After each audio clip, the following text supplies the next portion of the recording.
Welcome. There is magic in my truth, and there's truth in my veins, where my blood speaks in sooth and my mind has no reins. I call upon my muse to powerfully clear any situation, to rebuild the stories, dreams, and souls, shifting things into perfect realignment, breaking free from the monotony of the everyday, saying yes to my heart before the flower opens, my confidence, my will, and my inner warrior, with a fixed gaze and a sure footing. Goddess of tarot, encompass all that is warm, created with strength, comes gentle compassion that loves without binding. Energy around me, my ideas and outlook expand, and creativity seems endless. I can instinctively and intuitively plan my trajectory with a sense of adventure and love. I have a gift for trusting my first instincts. I will find my way. Generous and loving spirit, I am connected. Intuition guide me as I step into the cosmic ocean of profound love, creativity, instincts, and emotional vulnerability, and ask you, spirit, to nurture and care for our well-being, for myself and for those around us.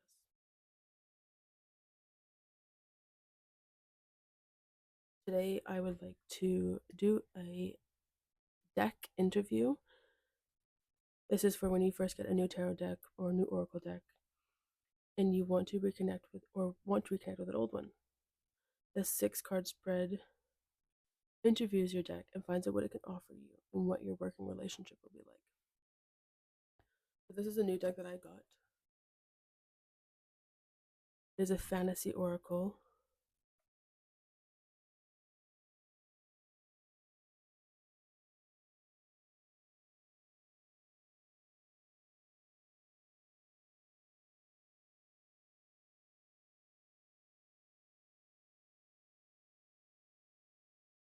There are 6 questions we will be asking today.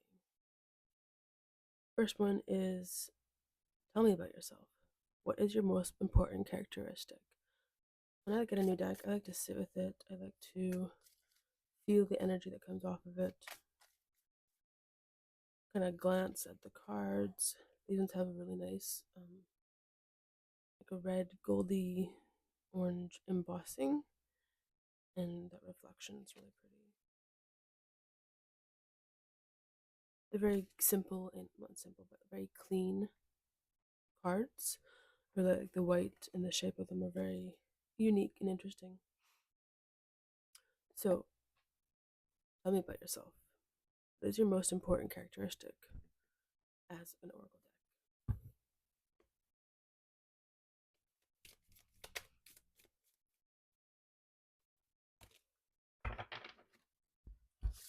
The Pilgrim and the Sailor. Opportunities, growth, new influences, wanderlust. This deck is the characteristics are for opportunities and growth and expansion and new influences, wanderlust. These both feel very heart centered and sailing through the emotions and finding and illuminating. I just heard trickery, but illuminating what you hold and the growth that you can ensue if you expand with this fantasy mindset and this oracle. Um, it feels like the sailor's like splitting off into two. It's like letting go of the past and becoming this new person through this deck. And like it allows your light to shine through and be a beacon for others and a trailblazer. And it with the red, it really feels like the roots are blooming and you are expanding, and the horizon is not as far away as you may think. And there's these tidal waves and these waves that come and go, and it just shows your expression. And like I feel like the sleeve is connected with this here, and it's like once you roll up your sleeves and you really get to work, like all this is so much more than what you expected. And like the timing of everything is just like impeccable. And it's really a, a guiding light to your journey.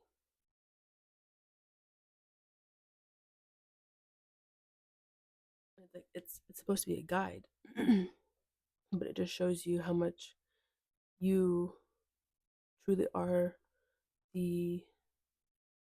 in the driver's seat of your own path and your own destiny. What are your strengths? Well, I feel like that was mostly the strengths, but what are your strengths as a deck?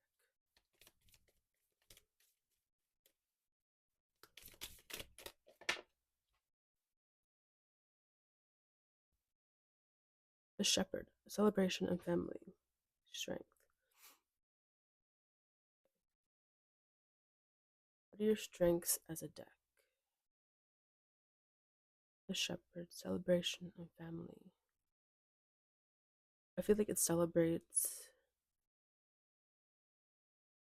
every milestone that you've taken. It doesn't matter if it's like a rebirth or if it's a death of something or a letting go. It's like it still honors every step of your journey and it holds space for that. And I see these dandelions here, and it's just like celebrate your wishes, celebrate the things that are good and bad in your life. And like, it doesn't matter where you are in your journey, this deck kind of brings that happiness and becomes part of your, I heard Oracle family, it becomes part of you. And to celebrate your journey and not keep it so limited, but when you expand your horizon, it opens up new pathways to integrating and ascension. And it just is like, I feel like these are all little weeds in your garden, and everything has its place. And a dandelion may be a weed, but it's also very medicinal. It's like finding the shepherd within to create something out of nothing. And I feel like that's like its strength is like creating that space for you and whoever wants this deck. What are your limits as a deck?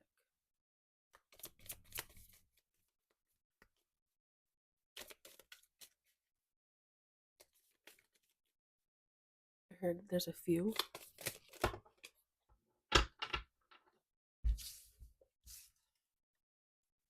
Twins, self protection, dual natures, and the chiromancer, delivering news, collaboration. What are your limits as a deck?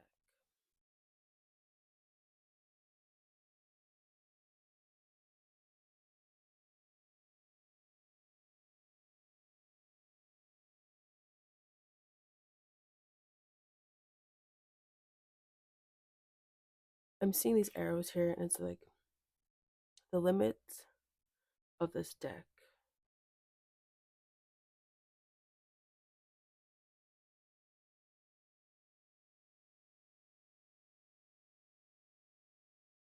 is the I feel like it is the dual natures of like it can collaborate in so many ways that it might be hard to hone in on one energy. And it's like this deck is very nuanced. It has a lot of different elements to it. So it could get overwhelming. It could be very dualistic in its nature. Um, and if you kind of feel have this protection around you and are nervous to go a little deeper or explore the elements and the planets and astrology, it might not be the deck for you. But if that is something that you're into, then this deck is definitely for you because it will expand the self in so many ways, and finding that dualistic nature of the self and the feminine and the masculine, and like what energies are coming and what energies are going, kind of like the sailors. Like the this oracle deck is a beacon for so many avenues of your life. And if you're not protected in the energy that you want, it could lead you into, not in a trickery way, but it could lead you in a way that maybe you're not ready for if you're not protected coming into this. And it's just like it opens your eyes to what really is out there and how you can expand your mindset to be bigger and brighter and more open to the reality, even though this is a fantasy deck, the reality of where your mind can take you, I guess. And it's like this kind of like this energy of like stopping it. And if you're not ready to hear the news, it's like the cards aren't going to give you that because you're not ready. And you have to have that sense of collaboration and be willing to be open to this and like opening your peripheral vision, but opening your energy to expand and find that horizon. This deck is limited to a city, but in that city there are so many aspects, and I feel like that's like correlating to the self. It's like you are the city, you are this island, and in that island there are all of these stages, all of these pilgrims, and it's like which one do you want to be? Where do you want to go? And if you're not grounded in that, I feel like this could be like not misleading, but like it could really bring you in a path that is be overwhelming because it is a lot. Like they are very busy cards, but they're also speak so much in that and illuminating so much. What are you here to teach the collective or the reader?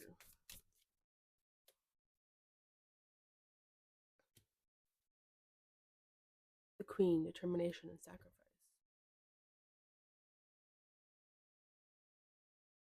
What are you willing to sacrifice to be the queen of your birthright? I heard. How determined are you?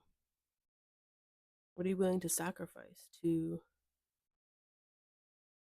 fully embody your higher self and fully ground the knowledge that this deck, this oracle deck, the spirit is trying to tell you?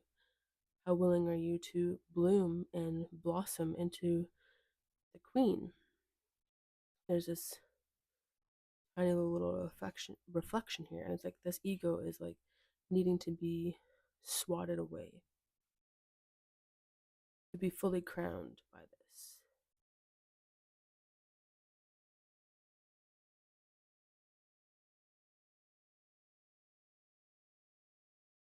How can I best, how can we as a collective best learn and collaborate with you?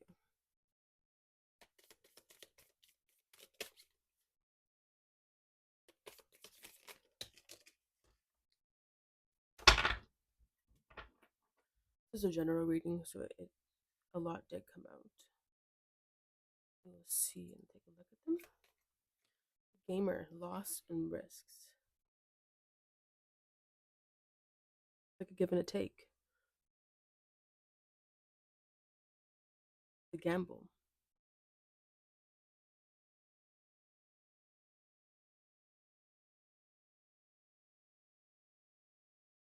I feel like copper is coming up. Like this is very coppery. So we have, let's move this one over. We have the gambler. This feels like how best to collaborate with this is to give and take. Give it your all, and it's going to give you its all. It's not going to put all of its cards face down or face up and show you everything. But if you give a little here and take a little there, then it's like, hey, you're taking that risk. And to best learn from it is like practicing, playing again and again and again, and coming back to these cards again and again. Maybe this is a daily deck for some people. I feel like just like putting your energy into this, like shuffling, shuffling, shuffling, shuffling, sleeping by it, like giving this deck your full attention when you come here, being fully prepared and having a ritual to come into this space, this fantasy land. The Herald, small regrets, longing.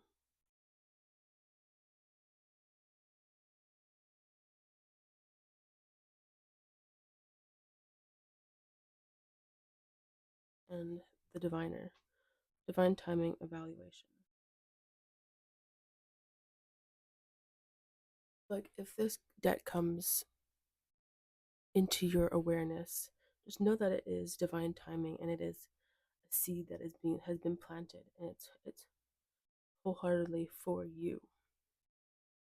And I see this third eye and it's like it's awakening your third eye and your crown and it's demolishing the old self. And it's connecting you to ancestors and the divine in itself. And this rebirth with this rabbit or hare here. And I'm seeing these two moon phases as like maiden and the crone. It's like it's filling in the gaps.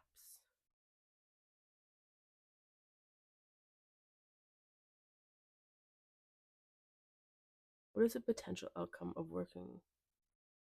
this working relationship?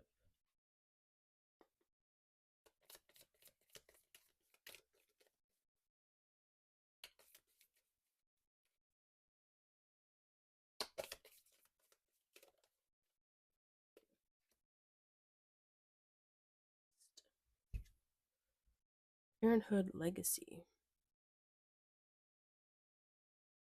I want to read that.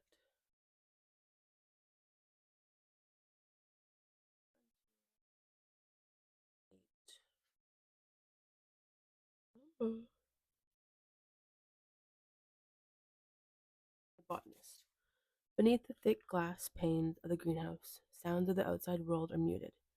Humidity hangs in the air in a heavy veil of mist, and all around you are plants. Vibrant green leaves, exotic flowers, and pungent herbs, growing their steady secret lives. Deep in the heart of this jungle, the botanist inhales the aroma of fresh earth and presses a seed into its depths, ready to see what life it will lead. The botanist is a parent, a nurturer, a giver of life. By providing the right environment, they bring everything, intentions, material gains, even people into fruition. What you do now creates a legacy for those who come after you. Take what you have learned from the botanist before you and become the next to embrace that role. This card is for you and for those who have nurtured you into who you are today. You may become too parental in your social relationships, becoming controlling and overprotective. This is creating stress for others and for you. Let your roles mature by releasing the parent child dynamic and embracing a more trusting, independent, adult to adult relationship. Interesting. Okay, it's like it's not it's bringing you out of the maiden or out of the crone and bringing you into a maternal state of adulthood and the legacy that is growing within you. That is a great outcome. I love that. For whoever finds this deck.